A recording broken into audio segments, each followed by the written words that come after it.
much, ladies. Boy, you're a good crowd. You're a dandy group. I feel... Oh, before we go any further, ladies and gentlemen, a few nights ago, they had a great event out in Hollywood. They gave away the Academy Awards.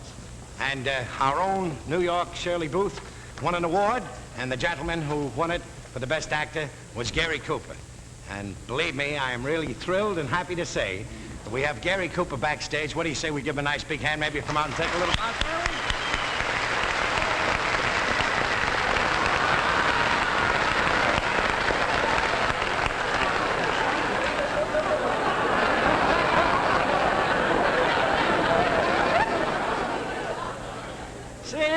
A sly one off now and then, don't we?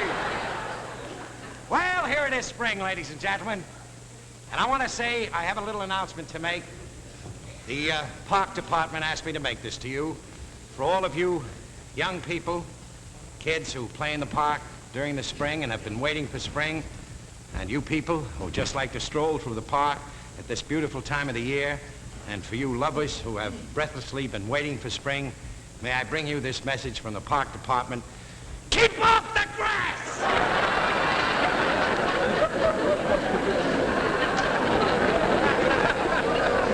Luck laughs, it must be funny. I was in the park myself. I took a walk around. I went into the zoo. I was standing in a cage looking at the storks, and a guy come along and started to feed them buckshot. I said, what's the idea? He said, I got 9 kids. I don't want them to take off again. A little nervous, Ray? You want to take it now? Ladies, he's dying to take his bow. Look at him. Here he is, the flower of the musical world, Ray Block. Take a bow, Ray.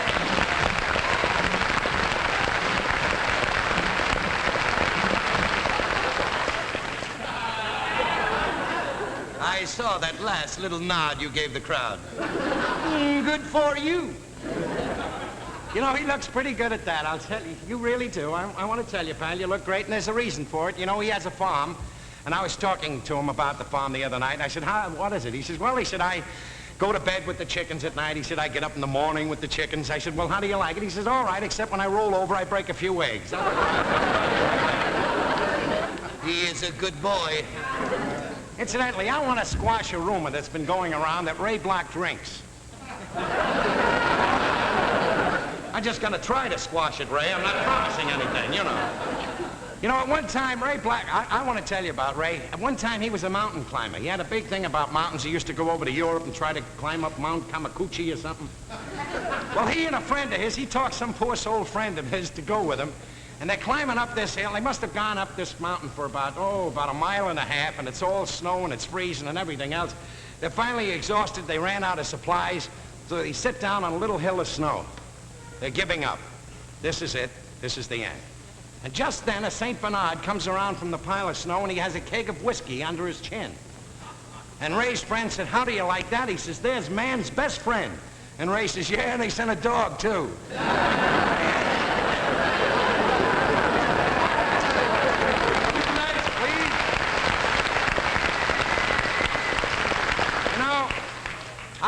I shouldn't make these remarks about him and belittle him because he's really sincere. And to show you how sincere he is, he came up to me today and he said, Jack, he said, the monologues have been laying a little egg now and then. He said, so I thought I'd take it in hand. He said, I know you have good writers and everything, and they write very well. He said, but either you don't tell the jokes right, there's something wrong. He said, and I have written some jokes. He said, I think it'll be a riot with the audience. He said, you read these and you'll kill everybody. Now, here it goes. This is a list of very funny jokes that he gave me. You dirty. Now, here's the first one. Get a load of this gem. Did you hear about the moron who threw the Chinese midget down the stairs because he wanted to pitch a little woo? Oh, baby. Oh, here's one.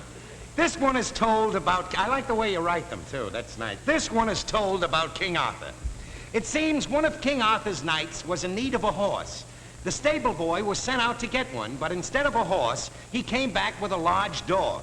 The knight said, I can't ride on this, to which King Arthur replied, you're right.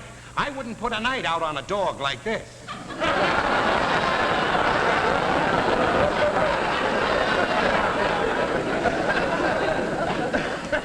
more like this and Queen Sheba will never come back. Oh, a fairy tale. Once there was a little tailor in a small town, but he was very dishonest. He was a robber tailor. Now, wait a minute. Oh, here, get a load of this, Jim. There were two people who were very much in love with each other. His name was Abe, and her name was Anna. One day, while walking across a bridge, they had a lover's quarrel. Abe went one way, and Anna went the other. That's the first time anyone ever saw a banana split. Oh, no. Open those doors. Here's a beauty. Did you hear about the mailman who got drafted and left his wife holding the bag? A sickly bee and a vitamin B had a race, and the vitamin B won. Oh, no. Did you hear about the little choo-choo train that got a day off and went on a toot? Did you hear about the two fireflies that broke up their romance? And the boy firefly said to the girl firefly, "You glow your way and I'll glow mine." Oh, he's got a little poem down here at the bottom. It says, "Algae saw a bear. The bear saw algae. The bear was bulgy. The bulge was algae." That isn't bad. Now, to top this off, he said, he said, "Jack, when you do your monologues," he said, "you always finish up with a joke." He says, "That's not good." He said, "Because if the joke dies, you're standing there, you know, with no way to get off." He said, "So the proper way to do it is with a song." And he says, "I've written a little song especially for spring." He said, "You sing this, you get off, everybody cheers and screams, and you're a riot, you know." So I'm going to sing this song now for you. And here it is. Darling, I'll see you in the spring, when teensy birds are on the wing, and baby bees learn how to sting, when teensy string beans start to string, when Frank Sinatra sings to Bing, when freestone peaches start to cling, and Queen Elizabeth becomes the king. Darling, I'll see you in the spring. Isn't this gorgeous? Wait, please, there's more. When little worms start gardening, when arteries stop hardening, when no-knox apple starts to pink, when relatives come visiting, when I begin my dieting, and the sponsors start their canceling, because the books need banceling. Darling, I'll see you in the spring.